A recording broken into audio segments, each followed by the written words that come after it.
So now we're going to go into some more detail about what's inside a certificate. PKI stands for Public Key Infrastructure and is actually a companion technology to asymmetrical or public key encryption. One of the things that's in there is a serial number. Every certificate has a unique serial number and validity dates. There's also some secure attributes, and an example of one would be the email address. The idea is a certificate will not be issued to you if your email address is not valid. I can't claim to be Barack Obama at whitehouse.com and get a certificate from a valid entity like VeriSign. They would never give it to me unless they validated I was in fact Barack Obama. There could be other things in there like license strings and perhaps your name or phone number or those kinds of things, a credit card number, that sort of thing. There are other things in there as well, which are unsecure attributes, which are there for reference purposes. In addition, there's a public key in there, which is the corresponding key to the private key. And then there's a digital signature. And again, I'm not going to get into the details of how that all works, but the idea there is that the certificate is digitally signed by an entity like a VeriSign or a certificate authority. So what can you do with public key cryptography with certificates? As we talked about before, you can do an authentication. And for example, if I send you my certificate and one of my secure attributes is my email address, then you know that I am Barack Obama or Mark Schaefer at GraniteKey.com. I could do a key exchange, as we discussed before, and that's commonly done in SSL, HTTPS. I authenticate, and then I switch to a key exchange, and I do a asymmetrical encryption. Of course, that happens under the covers. You don't see that happening. I could have integrity. I can make sure that, that none of the data has been changed. I can also do a signature, where I can sign, using my email, I can sign a document saying I authorize you to charge me $10,000 for this new car that I'm buying from you. And our good friend non-repudiation. And then finally, I can do a license or feature enforcement. It's very common, for example, for a certificate to be presented to a host from a peripheral, offering to it the features that are available. And as long as it has a digital signature, you can use that as a way to enforce a license string. And the good thing about using PKI is these certificates can be used in a variety of ways. The idea is you have the infrastructure in place, for example, a board ID chip or some other chip.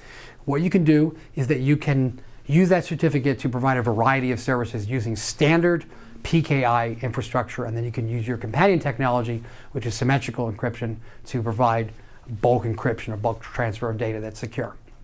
So in summary, what are some best practices in security?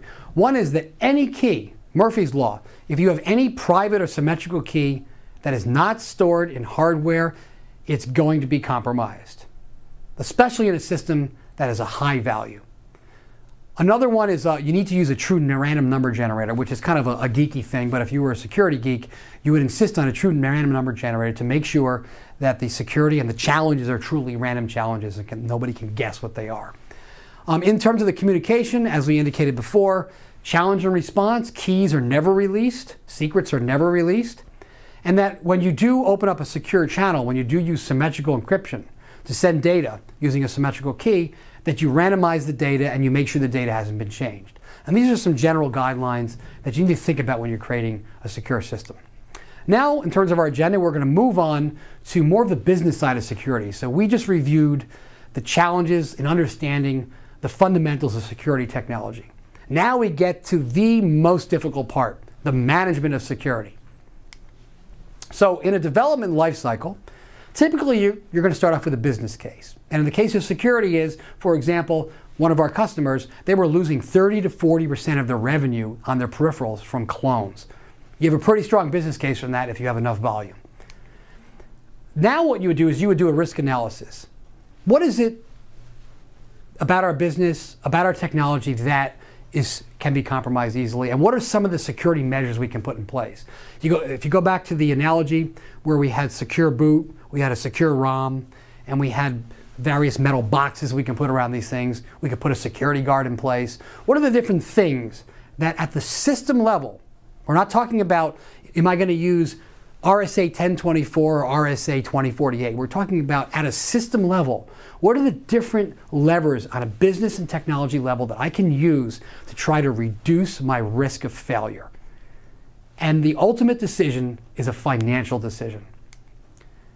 And now the easy part comes. Once I've decided the technologies that I want to deploy and the kind of design I need in my system and how I'm going to measure failures and the business processes I'm going to put in place, I can begin to train people and design prototypes. This is what SDKs are for. And then finally, what I need to do is once I go into production, something that you really need to consider is that once I put my solution in place, I need a provisioning process. If I'm going to be using certificates, I need a process to issue those certificates and to make sure the certificates are only issued to authorized parties into authorized devices. Traditionally, a lot of PKI solutions have been used to issue VPN tokens. They were issuing security for people. They did not directly impact your revenue. But when you talk about device security, you're directly impacting your revenue. Every certificate you issue to a $1,000 peripheral is worth $1,000, right to the bottom line, right to the CEO, right to the board level. And unfortunately, what happens is the most important step is the business case and the risk analysis. We make money doing security implementations, but the most important part of security is making sure that the money you're spending on security is being well spent. And it's very common for a lot of customers to focus right into the security technologies. I cannot emphasize this enough, that understanding the business case, viewing security as a financial decision is the most important point that I'm trying to make in this presentation. And I cannot emphasize that enough. So now let's get into some of the challenges at the management level. What is your security objective? As I mentioned before, your objective is not to be more secure. Your objective is not to deploy security technology. Your objective is to save money or save lives. So let's look at the complexity of that. First, in terms of the lowest level of security, it's very common. The most common objective for security is for compliance or marketing parity. An example would be, in order to get into the market, in order to have a voting machine that you deploy into the market, you have to reach a minimum level of security. And the regulatory agency run by the government is going to tell you the minimal level of security you need to comply. And a lot of folks are focused on that. Another example would be biometrics. Biometrics actually reduce security. And the reason is, for example, that if you swipe your finger with a biometric and it fails, a lot of times you have what's called a backdoor. You can put in your password instead of security. So the problem there is that the security of your fingerprint does not actually improve security. It may appear that it does. The illusion of security is being created, but in reality, you have reduced security because you now have two ways to get into your system. One is your password, and the other one is your fingerprint. If I explain this to you, it becomes obvious, but it's not obvious if you're really excited about the technology. We work with a lot of customers that are really focused on compliance and marketing parity. And if that's your business objective, and you explain that, and you're not in denial about that, we have no problem working with you on that. That makes a lot of sense. A lot of people do that. The second level of objective would be at a higher level of security. It's very common for folks to deploy security to reduce or divert liability. We want to put something in place. So for example, if there's a problem and somebody comes to sue us, what's going to happen is we have something in place. It's more of a legal issue. We generally try to avoid working in that scenario, as we recommend that people do. The other one would be revenue assurance. And this is the most common area that we work in. We have customers who have been hacked. They've lost 30% of their revenue. They don't care about the technology. The CEO, the board of directors, wants to make sure that they're not being clawed. They want to protect their intellectual property. They're driven by return on investment. They've been hacked before. The board level's really managing this at an enterprise level. And in many cases, they have a high enough volume where even if they're going to spend money on the security technology, it's going to be worth it because 30% of their revenue is a very large number. And finally, we also work with folks where failure is not an option. We're talking about saving lives.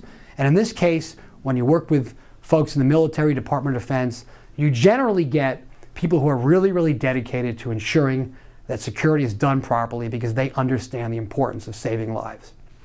So it's very important in summary here to really understand what are my true security objectives. And the warning is that it's very often that management will not make this clear because the business case is not clear. This is the biggest challenge in security.